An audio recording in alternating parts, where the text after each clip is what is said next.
Amigas, amigos, retornamos con mesa de debate en Vez Cable Televisión. Tenemos la presencia del doctor Raúl Chanamé Orbe.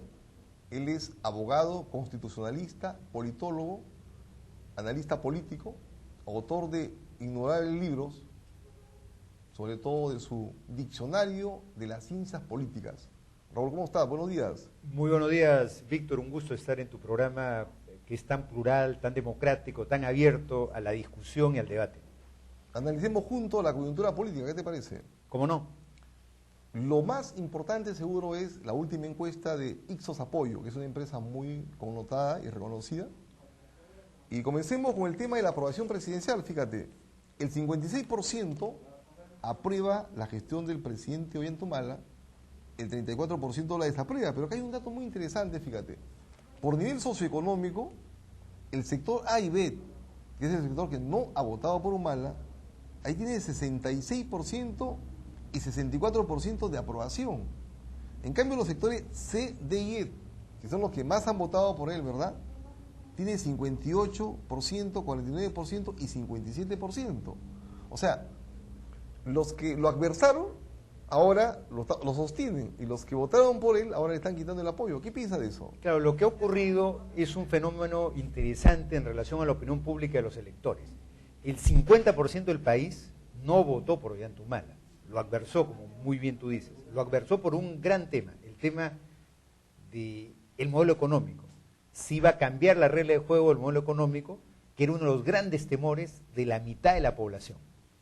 El otro 50% que lo apoyó creía, intuía que iban a modificar las reglas económicas para producir una redistribución radical. ¿Qué cosa ha ocurrido en la práctica en estos 4 meses? Que se han mantenido las reglas económicas, que la economía ha seguido creciendo y que hay un reacomodo de los electores. Esos que estaban por un cambio radical han empezado a migrar. Y es allí donde se están produciendo manifestaciones. Habría que hacer mediciones más puntuales en Cajamarca, en Andahuaylas, en Puno, para ver cómo se está movilizando ese elector duro. Recuerda que en Puno ganó con cerca del 80% de los votos. Sin Claro. Puno no hubiera habido victoria del humalismo. Ha sido larga. ¿No? Larga, Lima la todo lo diferencia, contrario. ¿no? Claro. Lima todo lo contrario. Lima votó por Keiko Fujimori. Ahora yo presumo que se han invertido la lógica. O sea, hay una migración de este voto que lo aprobaba, se está yendo a la desaprobación, y aquellos que temían de un Ollanta Humala a los Chávez, este votante que es muy pragmático, muy realista, lo está sosteniendo en este momento. Lo está sosteniendo porque Humala no ha movido las reglas económicas del juego. ¿Qué eso implica en política? ¿Qué implica en política eso?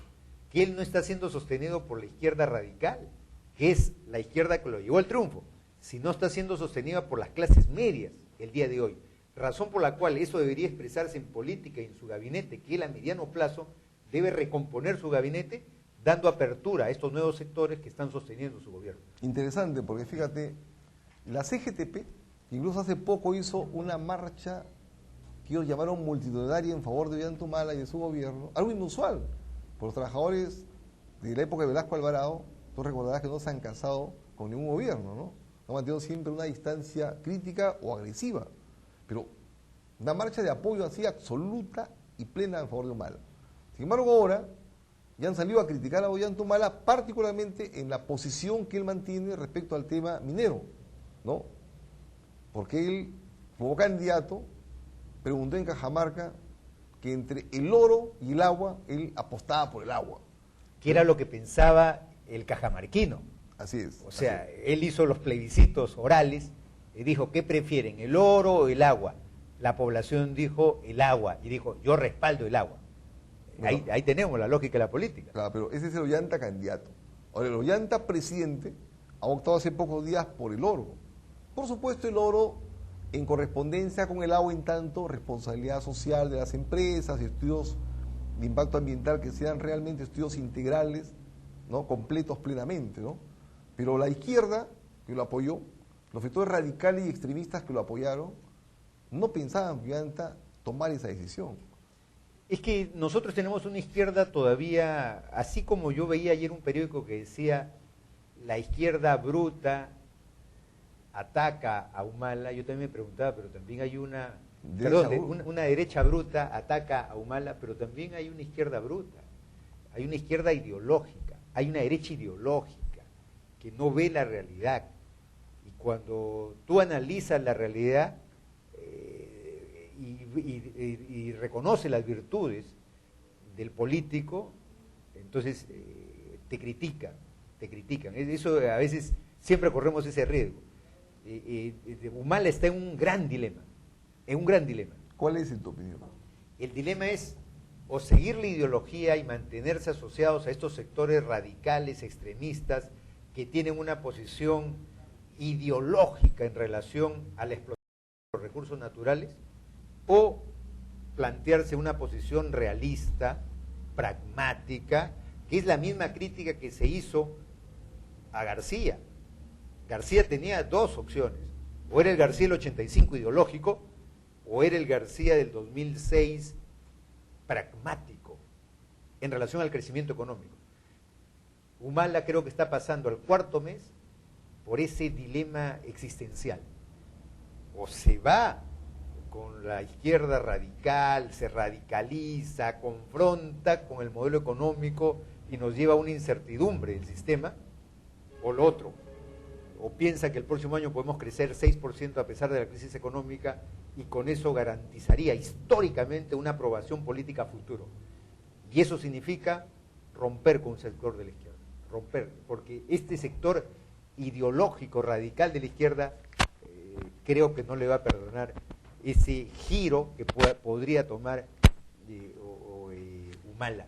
Y ese es el gran dilema. El político tiene que medir costos, pero el político, el hombre Estado, mide acá 10 años. Si Humala mide acá hasta el próximo año, se quedaría en la ideología. Si mide a largo plazo, creo que puede dar ese viraje que va a ocurrir con el presidente García. García, por haber sido pragmático, y a pesar de todos los errores que denuncian, tiene posibilidades el 2016. Tiene posibilidades por haber sido pragmático. Cuando fue ideológico, se sepultó sus posibilidades políticas. Es como el caso de Javier Descanseco, ideológico, pero nunca jamás va a llegar a ser presidente. Eso está definitivamente dicho, ¿no? Puede ser consecuente, ideológico, pero jamás va a pasar del 5% de aceptación. Para ganar la presidencia se necesita un consenso, una base mucho más amplia. Ese creo que es el dilema de Ollanta Humala. Interesante plantear el dilema, ¿no? Yo particularmente creo, Raúl, de que el dilema como que está dejando de serlo para él, ¿no? O sea, yo pienso que Ollanta Humala primero ya está contento y feliz de haber ganado una elección que parecía imposible, ¿no? O sea, yo creo que él siente y vive su condición de presidente con su familia, y particularmente con su esposa, que también está aspirando, que es otro tema que lo trataremos más adelante, ¿no es cierto?, de ser la continuadora o la heredera de esta saga familiar Humala Heredia, ¿no? Yo creo que ya Ollanta está optando por una posición, que es la posición que tú llamas pragmática, ¿no es cierto? Porque fíjate, los sectores extremistas y radicales son minoritarios electoralmente, tanto que en todas las elecciones no están expresados ni en los congresos de la República, ni en los municipios, ni en las regiones. Para ganar los sectores extremistas y radicales tienen que o meterse como furgón de cola de una lista, cualquiera que sea la ideología, o armar su propia organización donde no aparezcan como radicales o extremistas. Fíjate, el mismo Javier Descanseco, que está mencionado, ¿no es cierto?, es congresista porque fue en la lista de Gana Perú. Difícilmente lo hubiera sido con una lista propia de su partido socialista, ¿no? Y además, tú sabes, Raúl, de que el mundo ha cambiado radicalmente, ¿no? Al punto que no hay espacio para los extremismos, sobre todo los extremismos ideológicos, políticos y programáticos, ¿no? O sea, cada vez hay menos espacio para la dictadura, las tiranías, los totalitarismos, ¿no? Económicamente el mundo está en crisis en estos momentos. Europa se está cayendo, fíjate, ¿no? Estados Unidos también. En España hay 22% desocupados. La mejor generación de Europa y de España, que es la más preparada, no tiene trabajo. Son desocupados. Tienen que mirar a los países más desarrollados. En ese contexto de crisis global, ¿no es cierto?, sería una locura pues optar por una posición que se oponga a las inversiones. Hay algunos analistas, ¿no?, que decían que en Cajamarca y en Conga se define el futuro económico financiero del país. Y no le falta razón, porque si Ollanta opta por la minería, pero responsable, ¿no es cierto? No expoliadora ni explotadora, ¿no? Una minería que compadezca con el medio ambiente, con la comunidad, etcétera. Bien, porque de ahí van a salir los recursos para financiar el desarrollo económico y el progreso social, ¿no? Entonces yo creo que, en mi concepto, Humala ya está optando, no sé, yo creo que lo que te digo es el dilema, está dejando de hacerlo ya, ¿no es cierto? Y finalmente no creo que pierda mucho, porque que tiene en contra la CGTP, no es grave, ¿no? Cada vez hay menos trabajadores representados ahí y cada vez son menos eficientes en términos de movilización social, ¿no?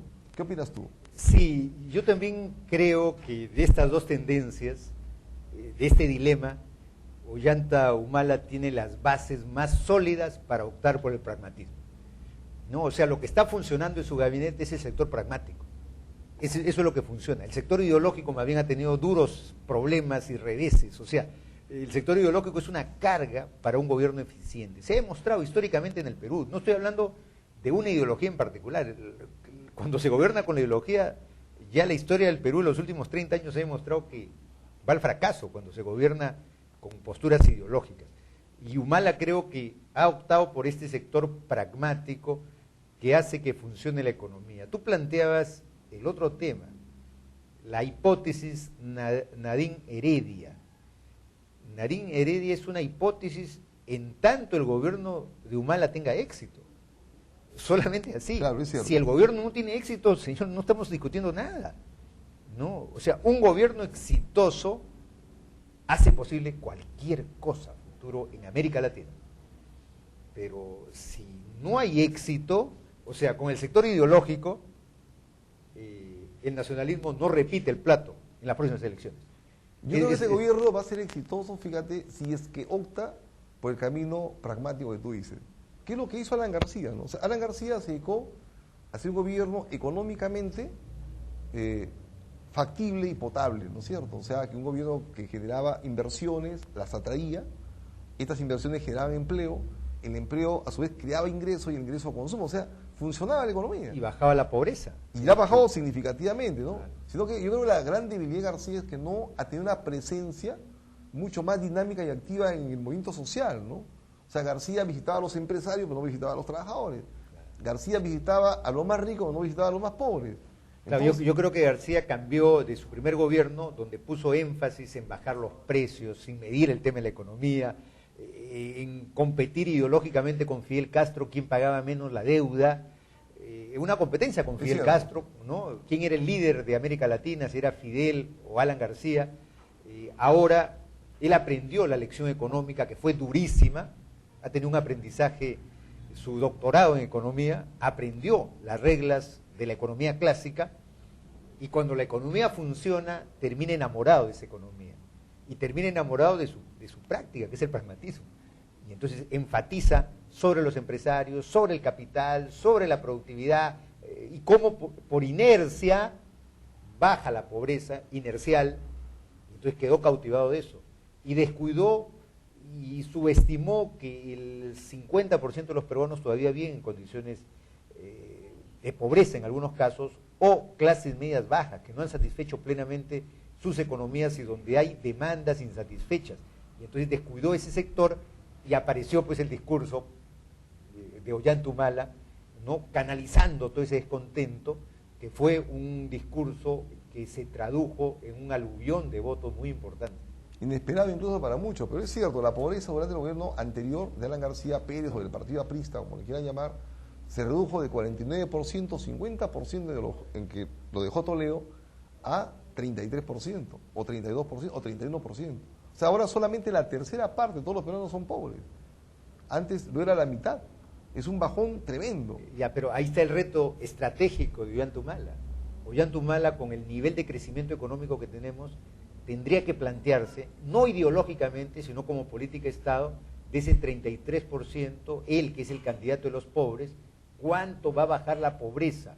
Debería, creo, plantearse la meta de bajarlo pues a 20%,